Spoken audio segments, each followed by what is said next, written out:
बलूचिस्तान से ही है, जहां पर इस वक्त गृह युद्ध जैसे हालात बने हुए हैं और बलूचिस्तान में पाक सरकार का जबरदस्त विरोध देखने को मिला है। मुनीर के अत्याचार के खिलाफ यहां पब्लिक ने विरोध कर दिया। आरोप यह लग रहा है कि जो बलोच नौजवान हैं उनको मुनीर की सेना और शहबाज की सरकार जबरदस्ती गायब कर रहे हैं। बलूच नरसंहार के खिलाफ लोग सड़कों पर उतर आए। पीओके, खैबर पख्तूनख्वा और बलूचिस्तान में ये विरोध इस वक्त बड़े पैमाने पर हो रहा है। और सिर्फ विरोध नहीं, बल्कि विरोध एक छोटा शब्द हो जाएगा, ये विरोध नहीं, ये विद्रोह हो गया है।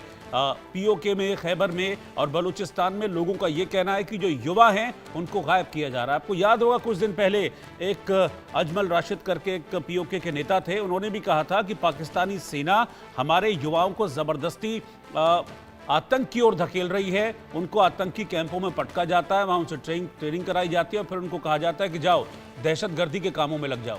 इसी बात को लेकर अब एक बड़ा विरोध देखने को मिल रहा है, जिसकी तस्वीरें आप देख रहे हैं। हाथ में कैंडल्स लेकर इन लोगों ने विरोध जाहिर किया है, मोमबत्तियां जलाकर, अपने अपने मोबाइलों की रोशनियां जलाकर।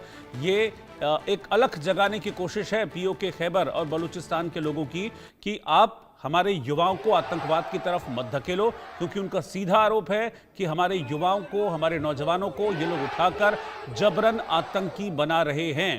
तो ये 3 इलाके ऐसे हैं जहां पर विरोध देखने को मिल रहा है, गृह युद्ध जैसे हालात हैं। और यहां पर भी चाहे वो बलोच हों, फिर चाहे वो खैबर पख्तूनख्वा के लोग हों या पीओके के लोग हों, वो अब सीधा सामना करने को तैयार हैं मुनीर की सेना का और शहबाज की सरकार का। उनकी एक सुर में यही आवाज है कि हमको आतंक नहीं चाहिए, हमको जीने दो, हमारे रिसोर्सेज का हनन मत करो और हमारे जो युवा हैं उनको आतंकवाद की तरफ मत धकेलो।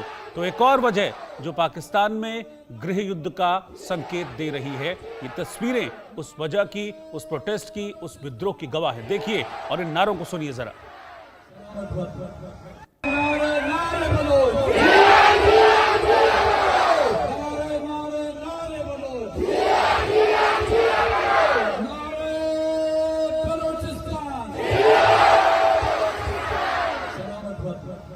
आशिक वीर इस वक्त मेरे साथ बने हुए लगातार। आशिक, अब तो पाकिस्तान की हालत आप समझ लीजिए कैसी है कि एक तरफ तो पानी का संकट, एक तरफ हिंदुस्तान का खौफ और डर, और तीसरी तरफ आप ये मान के चलिए कि अपने ही लोगों का डर। बलूचिस्तान, पीओके, खैबर, इन तीनों के लोग जो हैं वो नाराज हैं पाकिस्तान सरकार से और ये भी कह रहे हैं कि अब हम मुकाबले के लिए तैयार हैं। तुम हमारे बच्चों को आतंकी बना रहे हो, नहीं चाहिए हमको अपने बच्चों का ऐसा भविष्य।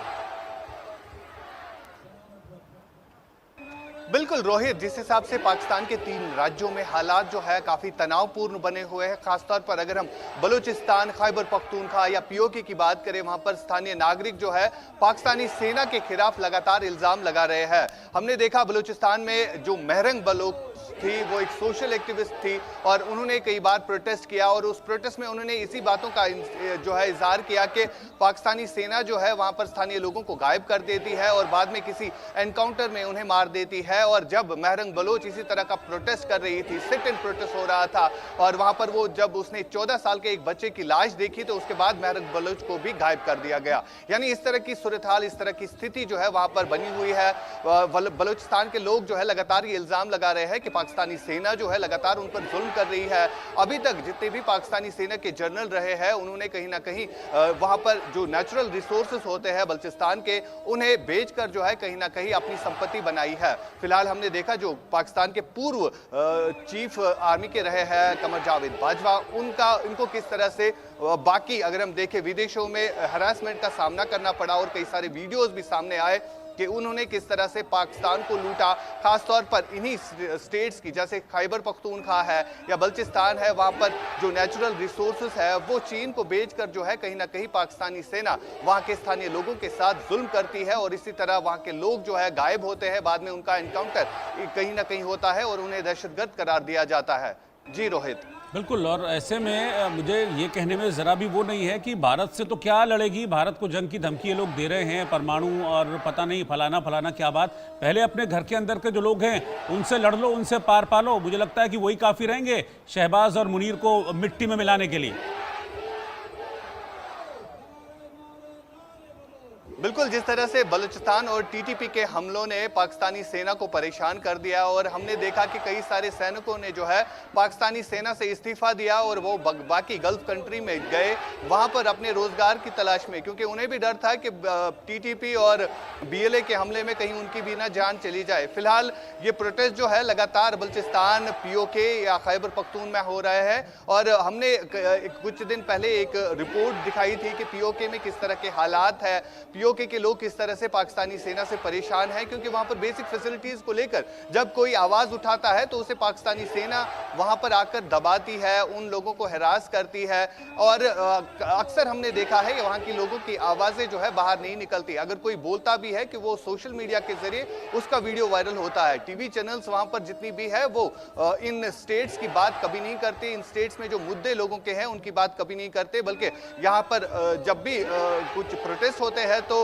वहां के जो पाकिस्तानी सेना के रेंजर्स है वो उनको हरास करते हैं, उनको धमकाते हैं। तो ये ओवरऑल सिचुएशन है इन 3 सूबों की, इन 3 राज्यों की, जहां पर लोग भी जो है पाकिस्तानी सरकार के खिलाफ सामने आ चुके हैं। रोहित, और इसीलिए मैं देखता हूं कि बलूचिस्तान हो या खैबर का इलाका हो, वहां लगातार इस तरह के संघर्ष की तस्वीरें, खबरें सामने आती हैं। कल भी एक विस्फोट हुआ और उसमें पाकिस्तानी सेना के कुछ जवान मारे गए, कुछ दिन पहले भी विस्फोट हुआ था। तो ये संघर्ष जो है बलूच टीटीपी वर्सेस पाकिस्तान सेना, ये लगातार भीषण होता जा रहा है। अभी महरंग बलोच को लेकर भी बड़े पैमाने पर प्रोटेस्ट वहां पे चल रहा है। एक लॉन्ग मार्च किया जा रहा है कि महरंग बलोच और बाकी लोगों को अवैध तरीके से रखा गया है, उनको छोड़े पाकिस्तानी सरकार और सेना। बिल्कुल रोहित, पूरा विश्व देख रहा है कि पाकिस्तान इन 3 राज्यों में किस तरह जुल्म इन लोगों के साथ कर रहा है। जिस तरह से वहां पर महरंग बलोच जो कि आम लोगों की आवाज बनी थी, वहां पर बलोच लीडर बन गई थी और वो लोगों के मुद्दे उठाती थी। जब भी इस तरह कोई वॉयलेशन होती थी तो उस पर बात करती थी, यानी उस पर भी अगर कहीं ना कहीं देखा जाए तो उस पर भी जुल्म ज्यादती की गई। जब वो एक प्रोटेस्ट में ये आवाज उठा रही थी कि आप एक 13 साल के बच्चे को कैसे आतंकी बता सकते हैं और उसका एनकाउंटर कैसे कर सकते हैं। जब बलूचिस्तान में एक हमला हुआ और उस हमले में 11 लोगों की जानें चली गई और महरंग बलोच पहली वो लेडी थी जो अस्पताल पहुंची और उन्होंने उन बच्चों को जब देखा, वहां पर इसी तरह 13 साल का एक बच्चा था जिसकी डेड बॉडी को आइडेंटिफाई करने के लिए वहां के स्थानीय लोग गए, उनके साथ महरंग बलोच भी थी और महरंग बलोच ने कई बार उस पर प्रोटेस्ट भी किया। जब सिट इन प्रोटेस्ट पर महरंग बलोच बैठी तो वहां पर पाकिस्तानी सेना और उनकी पुलिस जो है पहुंची और उन्हें जो है गायब कर दिया गया। फिलहाल अभी भी महरंग बलोच को जो है रिलीज नहीं किया गया। इस तरह के कई सारे ऐसे एक्टिविस्ट हैं जिन्हें हरास किया जाता है और बाद में इन्हें मारा जाता है पाकिस्तान की अलग अलग जेलों में, और इसी तरह की सिचुएशन जो है अब पूरे इन 3 राज्यों में बनी हुई है। रोहित, अब बने रहिए मेरे साथ। ताशिक, मैं आपके पास लौट रहा हूं क्योंकि एक और बड़ी खबर आ रही है बलूचिस्तान से ही। खबर यह है कि पाकिस्तान के दमन के खिलाफ बलोच एक हो गए हैं और बड़ा प्रोटेस्ट किया है पाकिस्तान में। आसिम मुनीर पर